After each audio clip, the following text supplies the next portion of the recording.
বাংলাদেশের এই নির্বাচনেও আমরা একই জিনিস দেখলাম। সেখানে এই ভোটে 80 জন মতো হিন্দু ধর্মাবলম্বী ভোটে দাঁড়িয়েছে এবং তার মধ্যে 2 জন অত্যন্ত গুরুত্বপূর্ণ মন্ত্রী হয়েছেন, একজন তো সংস্কৃতি মন্ত্রী হয়েছেন।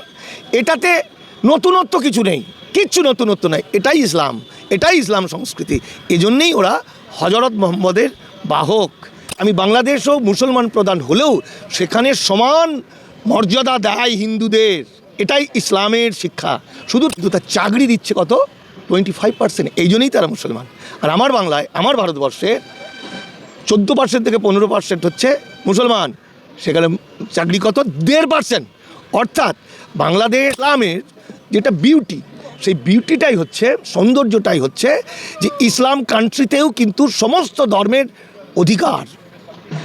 বিশ্বনবী হজরত মোহাম্মদ যে নতুন আদর্শে, মানবতার আদর্শে যে আদর্শ এনেছিল এবং তার ভিত্তিতে পৃথিবীর 57টা কান্ট্রিতে যে ইসলাম কান্ট্রি তৈরি হয়েছিল, এটা মানে এই নয় যে ইসলাম কান্ট্রিতে ইহুদিরা থাকতে পারবে না, ইসলাম কান্ট্রিতে হিন্দুরা থাকতে পারবে না, ইসলাম কান্ট্রিতে পৌত্তলিকরা থাকতে পারবে না, কোরেসরা থাকতে পারবে না, খ্রিস্টানরা থাকতে পারবে না। না, আমরা জানি বিশ্বনবী হজরত মোহাম্মদের আদর্শে উদ্বুদ্ধ। আমরা যদি সম্রাট ঔরঙ্গজেবের কাহিনীও জানি, তিনি যখন সিংহাসনে বসতেন তিনি শরীয়তই মানতেন না, তার কাছে সকলের সমান ছিল। সেইভাবে বাংলাদেশ সম্পর্কে যে কুৎসাগুলো ছড়ানো হয় এগুলো সম্পূর্ণ মিথ্যাই। তো আমার বন্ধু তো তারেক বাবু, আমি আশা করব তিনি একটি উদাহরণ হয়ে থাকবেন। বাংলাদেশ বেশিরভাগ হলো মুসলিম, সেখানে মুসলিম কান্ট্রি না হলেও মুসলিম প্রধান দেশ।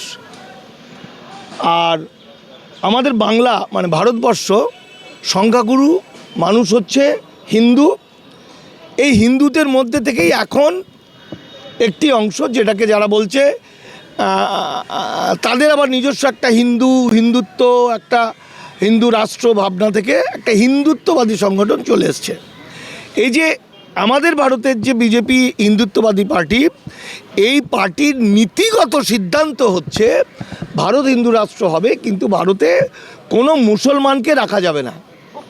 অর্থাৎ সম্প্রতি গত পরশু দিন সম্ভবত লখনৌয়ের সরস্বতী কোনো এক প্রতিষ্ঠানে বক্তব্য রাখতে গিয়ে মোহন ভাগবত আরএসএসের প্রধান বলছেন যে মুসলমানদেরকে ঘর ওয়াপসি হতে হবে, অর্থাৎ হিন্দু হতে হবে।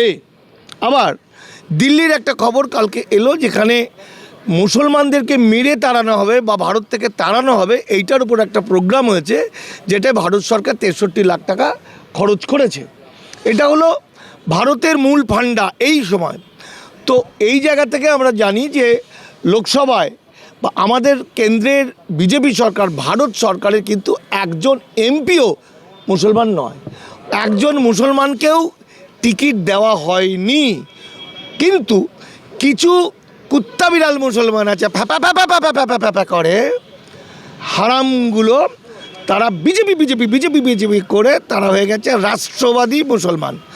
রাষ্ট্রবাদী শব্দটা অদ্ভুত ভালো শব্দ, কিন্তু সেইটাকে একদম করে দিয়েছে কিছু মুসলমান। তারা মানুষগুলোকে মুসলমানদের বেনাগরিক বানানোর পক্ষে, তারা নামাজ আজান জাকাত রোজা বাতিল করার পক্ষে, তারা বেনাগরিক করার পক্ষে। মুসলমানদের এই বেঈমানদের সমাজ থেকে বিচ্ছিন্ন করতে হবে, এটা গেল একটা দিক। অপরদিকে মুসলমান কান্ট্রি কিন্তু বাংলাদেশ নয়, বাংলাদেশের গণতান্ত্রিক দেশ, কিন্তু সেখানে মুসলমান প্রভাব বেশিটা মুসলমান। তাহলে ওখানে মুসলমান প্রভাব, এই কথার ব্যাখ্যা দিতে গিয়ে আমি বলবো, ইসলাম ধর্মকে বলবো যে ইসলামের যেটা বিউটি, সেই বিউটিটাই হচ্ছে, সৌন্দর্যটাই হচ্ছে যে ইসলাম কান্ট্রিতেও কিন্তু সমস্ত ধর্মের অধিকার। বিশ্বনবী হজরত মোহাম্মদ যে নতুন আদর্শে, মানবতার আদর্শে যে আদর্শ এনেছিল এবং তার ভিত্তিতে পৃথিবীর 57টা কান্ট্রিতে যে ইসলাম কান্ট্রি তৈরি হয়েছিল, এটা মানে এই নয় যে ইসলাম কান্ট্রিতে ইহুদিরা থাকতে পারবে না, ইসলাম কান্ট্রিতে হিন্দুরা থাকতে পারবে না, ইসলাম কান্ট্রিতে পৌত্তলিকরা থাকতে পারবে না, কোরেসরা থাকতে পারবে না, খ্রিস্টানরা থাকতে পারবে না। না, আমরা জানি বিশ্বনবী হজরত মোহাম্মদের আদর্শে উদ্বুদ্ধ। আমরা যদি সম্রাট ঔরঙ্গজেবের কাহিনীও জানি, তিনি যখন সিংহাসনে বসতেন তিনি শরীয়তই মানতেন না, তার কাছে সকলের সমান ছিল। সেইভাবে পৃথিবীতে আমি বাংলাদেশও মুসলমান প্রধান হলেও সেখানে সমান মর্যাদা দেয় হিন্দুদের, এটাই ইসলামের শিক্ষা। শুধু তাই নয়, আমরা যুদ্ধে পরাজিত সৈনিকদের কিভাবে আক্রমণ করে পৃথিবীর নানা প্রান্তর মানুষদের আমরা দেখেছি, কিন্তু বিশ্বনবী হজরত মুহাম্মদ ইসলাম ধর্মে কিন্তু পরাজিত সৈনিক বা যুদ্ধ অপরাধীদেরও কিন্তু সম্মান জানানোর কথা বলেছে, তাদেরকে মানবতার কথা বলেছে, তাদের মানবিক দৃষ্টিতে তাদের বলেছে। এটাই তো ইসলামের সৌন্দর্য, যেটা প্রচারিত নয়। ভারতবর্ষে 40 কোটি অনুমানিক মুসলমান বাস করে, সেই জায়গায় সরকার চলছে, একটাও এমপি নেই, এমএলএ নেই মুসলমান। কিন্তু বাংলাদেশে নির্বাচন হয়ে গেল, সেই নির্বাচনে 80 জন হিন্দু প্রতিনিধিত্ব করেছে, তার মধ্যে শাসক দলে বেশ কিছুজন জিতলেও 20 জন 2জন মন্ত্রী হয়েছে। এটাকে আপনি কেমন? এই দেখুন, এইটার বলতে গেলে আরেকটু কথা বলতে হয়, না হলে ওটা তো একটা ছোট কথা, টুক করে বলে দেবো তাহলেই হয়ে যাবে। বিশ্বনবী হজরত মোহাম্মদ তিনি বলছেন সংখ্যাগুরুদের সবসময় ফরজ হচ্ছে সংখ্যালঘুকে রক্ষা করা, যদি না করে তাহলে আমি খোদার কাছে তার নামে নালিশ জানাবো, তাই তো? তাহলে বাংলাদেশ বেশিটা সংখ্যাগুরু, সেখানে বাংলাদেশ কিন্তু 100, সেখানে বাংলাদেশের জনগোষ্ঠীর 25% মুসলমান, মানে বাংলাদেশের জনগোষ্ঠীর 8% সেখানে সংখ্যালঘু হিন্দু, কিন্তু তার চাকরি দিচ্ছে কত? 25%। এই জন্যই তারা মুসলমান। আর আমার বাংলায়, আমার ভারতবর্ষে 14% থেকে 15% হচ্ছে মুসলমান, সেখানে চাকরি কত? 1.5%। অর্থাৎ বাংলাদেশ ইসলাম ধর্মাবলম্বী মানুষরা তো এই নীতিটাকে ফলো করে, সেই কারণে বাংলাদেশের এই নির্বাচনেও আমরা একই জিনিস দেখলাম। সেখানে এই ভোটে 80 জন মতো হিন্দু ধর্মাবলম্বী ভোটে দাঁড়িয়েছে, এবং তার মধ্যে 2 জন অত্যন্ত গুরুত্বপূর্ণ মন্ত্রী হয়েছেন, একজন তো সংস্কৃতি মন্ত্রী হয়েছেন। এটাতে নতুনত্ব কিছু নেই, কিচ্ছু নতুনত্ব নেই, এটাই ইসলাম, এটাই ইসলাম সংস্কৃতি। এজন্যেই ওরা হজরত মোহাম্মদের বাহক, এবং মানবতা মনুষ্যত্ব ওরা দেখিয়ে দিয়েছে যুগে যুগে পৃথিবীর মানুষকে। ফলত আমরা বাংলাদেশের দিকে নজর রাখছি, বাংলাদেশের অভ্যন্তরীণ, ওটা তো অন্য একটা রাষ্ট্র। একটা কথা ঠিক, পৃথিবীতে বাঙালি বলতে বাংলাদেশ আর এপার বাংলা, অর্থাৎ আমাদের কোনো ভাগ নেই, হৃদয়টা আমাদের এক। হতে পারে একটা তার কাটার বেড়া আছে, ফলে বাঙালি একদিন এক হয়ে যাবে পৃথিবীতে, এটা আমি বিশ্বাস করি। ফলত এর চেয়ে গর্ব আর কি হতে পারে যে একটা দেশ, সেটা আমাদের বাঙালির দেশ। এই এপার বাংলার একটা রাজনৈতিক দল আছে, তারা সবসময় বলে বাংলাদেশে হিন্দুদের উপরে মারধর করা হচ্ছে। কিছু হিন্দুরা ওপার থেকে এপারে আসছে, তারাও বলছে হ্যাঁ আমরা ধার্মিক নির্বিড়ের কারণে দেশ ছেড়ে চলে এসেছি। দেখুন, দেশ ভাগ যখন হয় তখন রাতারাতি হিন্দু মুসলমান উভয় সম্প্রদায়ের মানুষ ছিন্নমূল দেশান্তরিত হয়ে শেষ হয়ে যায়। এপার থেকে মানুষ মুসলমানরা যায়, ওপার থেকে আসে। সেই সময় লুম্পেনরা তাদের উপর অত্যাচার করেছে, যেমন হয়ে থাকে, সে হিন্দু হোক, মুসলমান হোক, খ্রিস্টান হোক, জৈন হোক, লুম্পেন মানুষরা তো এটা করেই থাকে। আবার 1964-তে যখন হজরত বালের দাঙ্গা হলো, হজরত বালের মসজিদের যে কেস, বিশ্বনবীর কেস চুরি নিয়ে যে শ্রীনগরে হলো, সেই দাঙ্গা হয়েছিল 1964 সালে, সেটার প্রভাব পড়েছিল বাংলাদেশে, পূর্ব পাকিস্তানে। আবার 71 সালের মুক্তিযুদ্ধ, আবার 75 সালের ওখানে দুর্ভিক্ষ, তারপরে যদি আবার বাবরি মসজিদ দাঙ্গা বলি, তাহলে সেটাও 82-তে হয়েছিল। এই সময় যে মানুষগুলো এসেছিল তারা সত্যিই দাঙ্গা পীড়িত হয়েই এসেছিল, কিন্তু তারপরে আগে ফাঁকে বুকে যে লোকগুলো এসেছে, পেটের দায়ে একটা দেশ থেকে আর একটা দেশে এসেছে, এবং বলেছে যদি মুসলমানের বিরুদ্ধে, জানে যে মুসলমানের বিরুদ্ধে বললে একটু সেন্টিমেন্ট হবে, একটু মানুষের দয়া পাওয়ার ভিত্তি করে তারা মিথ্যা কথাগুলো বলেছে। আসলে বাংলাদেশ সম্পর্কে কুকথা বলে বেড়েছে। আমি একটা উদাহরণ দিই আপনাকে, দিয়ে শেষ করি। দুটো উদাহরণ দেবো। একটা হচ্ছে যে বাংলাদেশের মুক্তি এই কদিন আগে গণ অভ্যুত্থানের সময় রাষ্ট্রের গুলির মুখে দাঁড়িয়ে বাংলাদেশের যুবক যুবতীরা বলছে আমার সোনার বাংলা, আর একই সময় আমার বাংলায় বাঙালিরা ডাক্তারদের আন্দোলন করছে, যারা বেশিরভাগ বাংলাদেশ থেকে আসা 71-এর পরে, তারা সারা পৃথিবীতে ছড়িয়ে পড়লো 150 গ্রাম বীর্য। মানে বাংলা এত খারাপ, ঢুকলেই রেপ হয়ে যাবে। অর্থাৎ এই লোকগুলো কোথাও জায়গা হবে না পৃথিবীতে, এটা একটা বলি।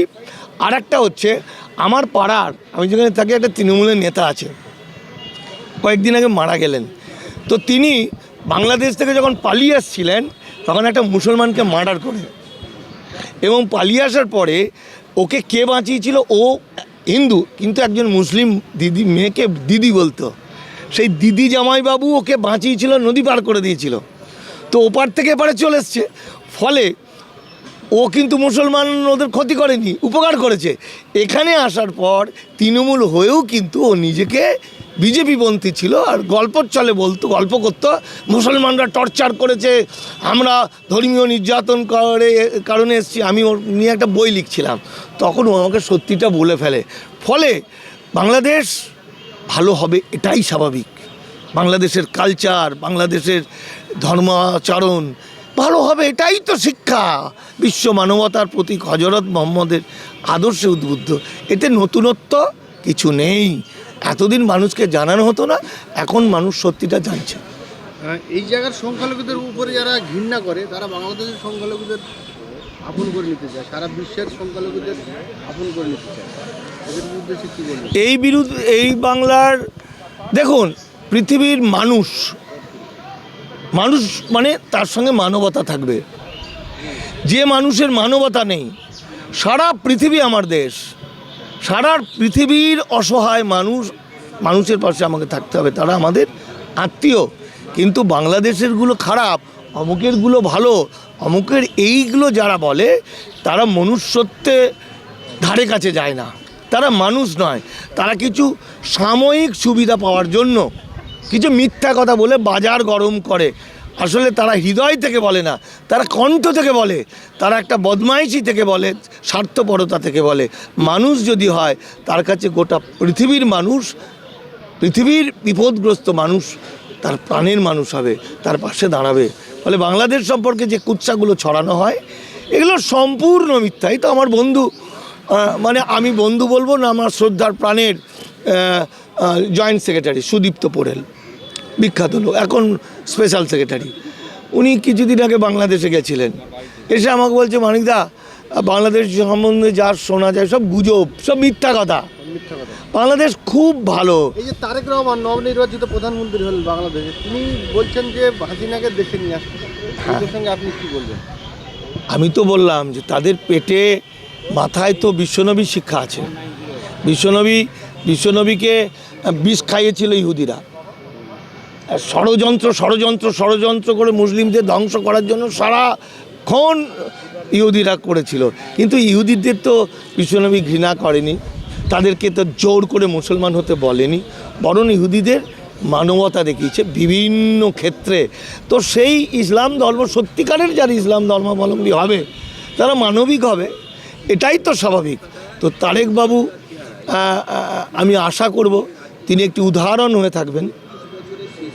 হয়ে থাকবেন, এবং এই যে কুৎসা প্রচার করা হয় হিন্দুরা যে এপারে চলে এসে নিজের ধান্দায় চলে এসে মিথ্যা করে বাংলাদেশ সম্পর্কে খারাপ কথা বলে, এই যে জটিল বা এই যে বিষয়গুলো, তারেকবাবু আমার মনে হয় ধারাবাহিকভাবে যদি সত্যি ঘটনাগুলো মানুষের সামনে তুলে ধরা, তার সংস্কৃতি মন্ত্রকে দিয়ে বাস্তবটা তুলে ধরায় যে বাংলাদেশ কত মানবিক, বাংলাদেশ রোহিঙ্গাদের কত আশ্রয় দিয়েছে, বাংলাদেশ কত প্রকৃত মানুষের জায়গা, আমার মনে হয় এটা তারেকবাবুর, সেখানকার বর্তমান প্রধানমন্ত্রীর একটি অন্যতম কাজ।